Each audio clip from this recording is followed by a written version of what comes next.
Nabi Muhammad mengorbankan nyawanya, mengorbankan jiwanya untuk siapa? Untuk kalian sebagai umat. Nabi Muhammad, beliau pipi beliau tertusuk tulang sampai tembus ke sebelah. Demi siapa? Demi kalian sebagai umat. Nabi Muhammad gigi gerahamnya patah, gigi gerahamnya Nabi patah. Demi siapa? Demi kalian sebagai umat. Sampai-sampai Uwais Al-Qarni yang berada di Yaman, Uwais Al-Qarni tidak pernah berjumpa dengan Nabi, tapi ketika Uwais Al-Qarni mendengar Nabi Muhammad gigi gerahamnya patah, Uwais Al-Qarni ambil benda tumpul, dia pukulkan di pipinya agar gigi-gigi gerahamnya patah. Kenapa? Dia ingin merasakan apa yang dirasakan oleh Nabi Muhammad SAW. Nabi Muhammad mukanya dilempar dengan kotoran onta, dilempar batu sampai dahinya berdarah. Ketika dahi beliau berdarah, beliau tampung darah itu agar tidak jatuh di atas tanah. Kenapa? Karena kalau darah beliau jatuh di atas tanah, Allah akan tenggelamkan orang-orang yang melempari beliau. Apa kata beliau? Mereka adalah umatku, mereka belum diberi hidayah oleh Allah Subhanahu wa ta'ala.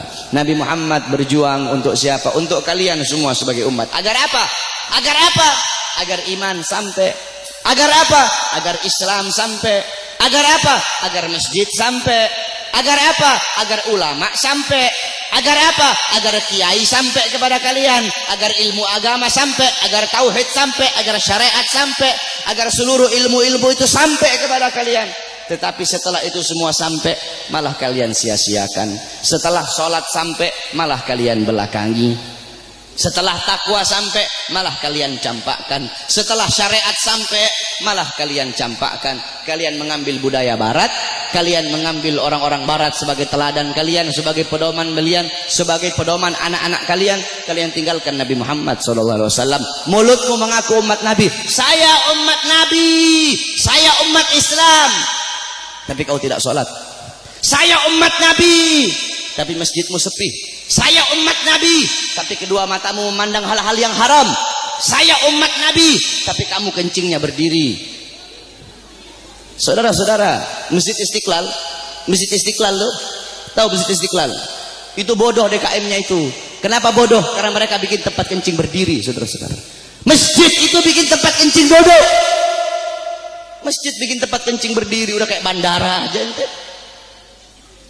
Dorong orang-orang untuk bikin sunnah, dorong orang-orang untuk melakukan sunnah. Ente ketua masjid, orang-orang yang ada di masjid bikin tempat kencingnya duduk.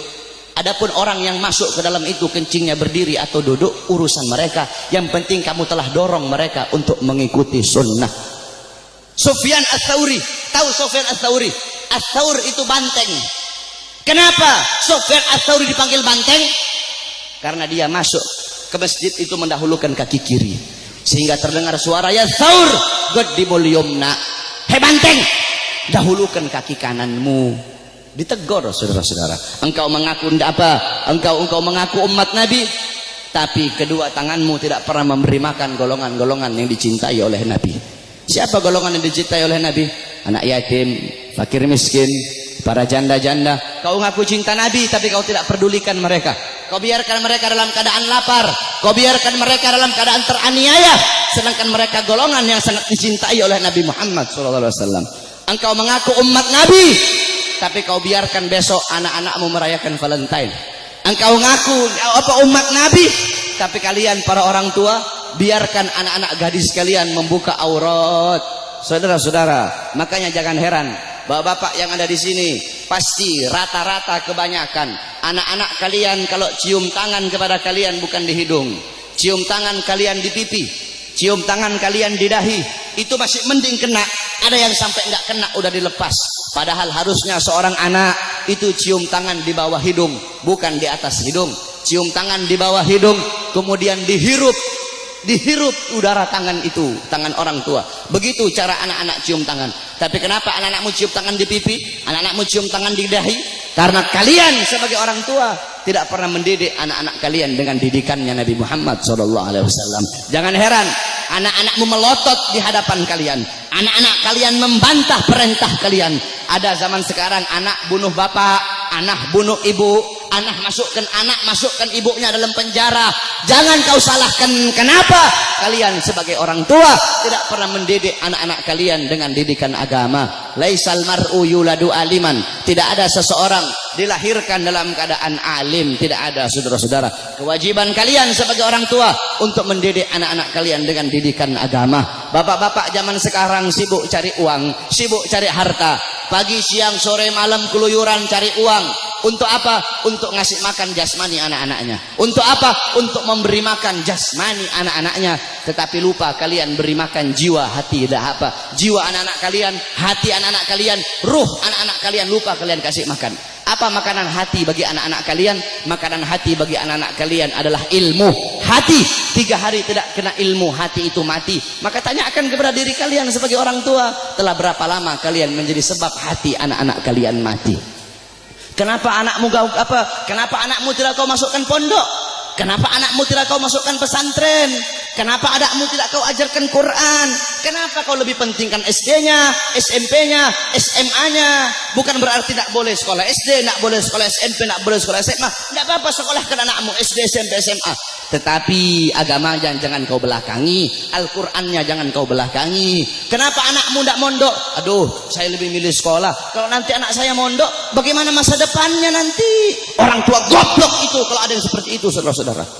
Kalau anak saya mondok, anak saya jadi ustadz, anak saya jadi Quran, jadi ahli Quran, gimana masa depannya nanti? Gimana nasibnya? Orang tua goblok itu kalau ada yang seperti itu, saudara-saudara. Kau lihat zaman sekarang, SD, SMP, SD udah tahu mabok, SD udah tahu melacur, SD udah tahu zina, itu SD. Bagaimana SMP-nya? Itu SMP, bagaimana SMA-nya, saudara-saudara? Jangan kau pentingkan pendidikan dunia anak-anakmu, tapi lebih pentingkan pendidikan akhirat anak-anakmu. Didik dengan didikan Nabi. Adabani Rabbi fa ahsana ta'dibi. Allah yang mendidikku, Allah yang mengajariku, sehingga sebaik-baiknya pendidikan adalah pendidikanku. Nanti ini tanggal 13, besok tanggal 14. Kau lihat yang paling banyak merayakan Valentine di jalan-jalan, saudara-saudara. Yang paling banyak merayakan Valentine bukan orang Kristen. Yang paling banyak merayakan Valentine bukan orang Buddha, bukan orang Hindu, bukan orang Katolik, bukan Yahudi, bukan Nasrani.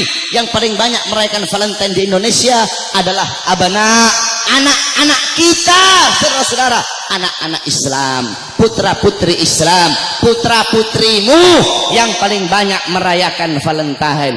Valentine itu adalah harinya orang-orang Romawi.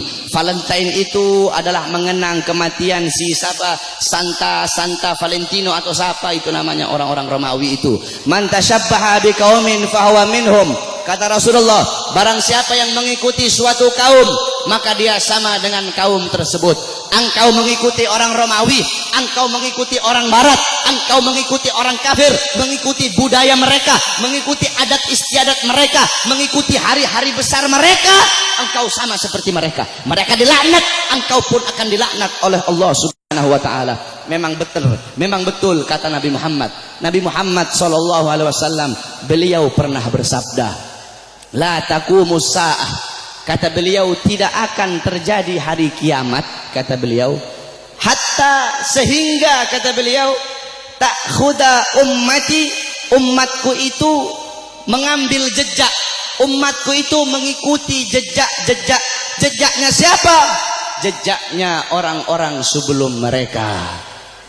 Jejak orang-orang sebelum mereka, kata Nabi Muhammad sallallahu alaihi wasallam. Shibran bi shibrin, sejengkal demi sejengkal, kata Nabi Muhammad. Wa dhira'an bi dhira'in, sehasta demi sehasta, kata Nabi Muhammad. Fakila, kemudian ada di situ salah satu sahabat yang berkata, ya Rasulullah, maksudnya maksudnya kurun golongan-golongan sebelum mereka itu, apakah mereka ya Rasulullah, kata salah satu sahabat, apakah orang Persia, Warum dan orang-orang Romawi? Apa kata Rasulullah sallallahu alaihi wasallam? Siapa lagi kalau bukan mereka? Lihat, yang dikatakan Nabi Muhammad sallallahu alaihi wasallam betul. Nanti ada nanti kiamat tidak akan terjadi, kiamat itu tidak akan datang. nanti sebelum umatku itu sampai sehingga umatku akan mengikuti orang-orang Romawi dan orang-orang Persia, baik gaya pakaian mereka mengikuti hari-hari besar mereka, kata Rasulullah sallallahu alaihi wasallam. Maka ketika itu sudah terjadi, berarti itu adalah salah satu daripada tanda-tanda kiamat. Oleh karena itu saudara-saudara sekalian yang dimuliakan oleh Allah, didik kau punya anak-anak dengan didikan Nabi Muhammad. Begitu juga ibu-ibu zaman sekarang ini, mereka tahu di mana letak kursi mereka, di mana letak dapur mereka, di mana letak tempat make up mereka, tapi mereka tidak tahu di mana letak anak-anak perempuan mereka. Anak-anak perempuan kalian biarkan berjalan dengan laki-laki yang bukan muhrim. Anak-anak perempuan kalian biarkan telanjang. Anak-anak perempuan kalian biarkan membuka aurat. Saudara-saudara, Hadramaut melahirkan para aulia. Bumi Hadramaut itu melahirkan para wali, melahirkan para aulia, fuqaha, ulama. Kenapa? Itu tidak terlepas dari wanita-wanita yang ada di sana. Bagaimana wanita yang ada di sana? Wanita yang ada di sana seumur hidup mereka cuma keluar 3 kali. Seumur hidup mereka keluar cuma 3 kali. Pertama, ketika mereka masih kecil, keluar bersama bapaknya.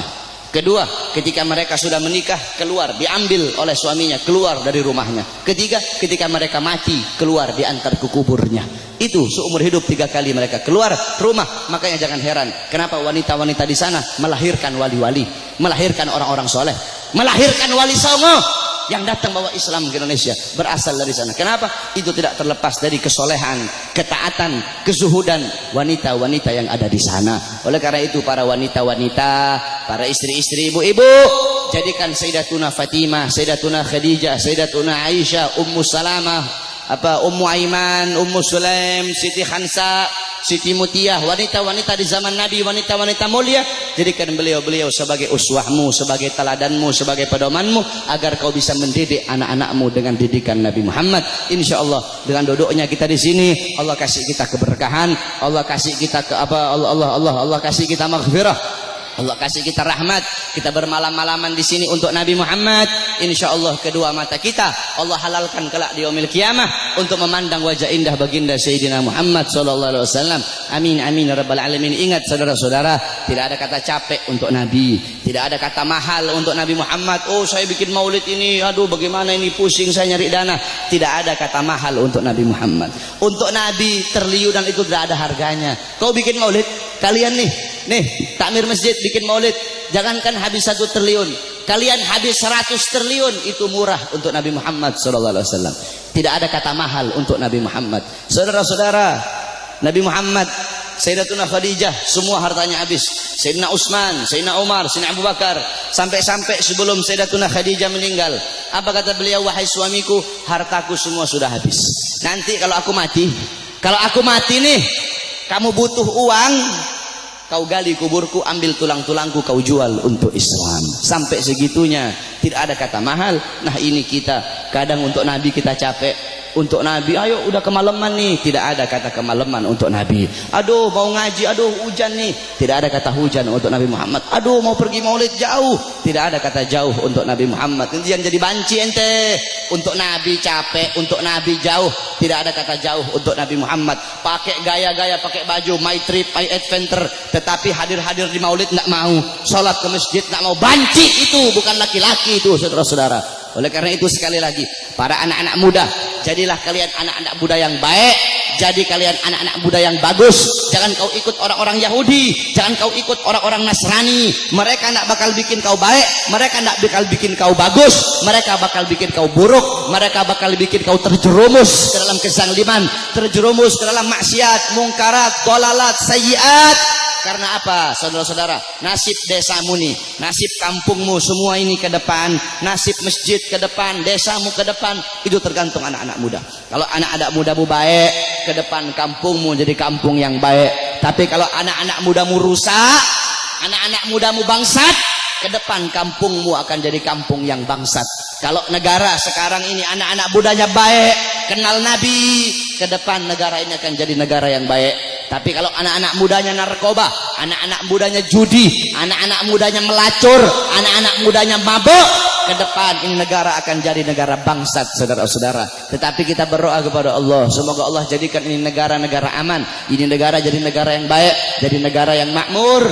Makmur bukan karena pejabatnya, makmur insyaallah karena doa-doa para ulama dan doa para solihin. Amin amin ya rabbal alamin. Ya Rabbana syarifna wa karimna bi ru'yati sayyidina al-Mustafa.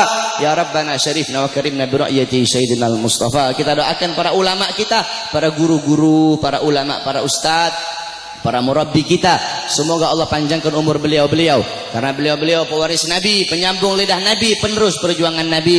Semoga Allah panjangkan umur-umur beliau, Allah permudah urusan dunia akhirat beliau, Allah sehatkan jasmani dan ruhani beliau, sehingga ilmu-ilmu beliau bermanfaat untuk kita semua. Amin amin ya rabbal alamin. Wal afu minkum. Wassalamualaikum warahmatullahi wabarakatuh.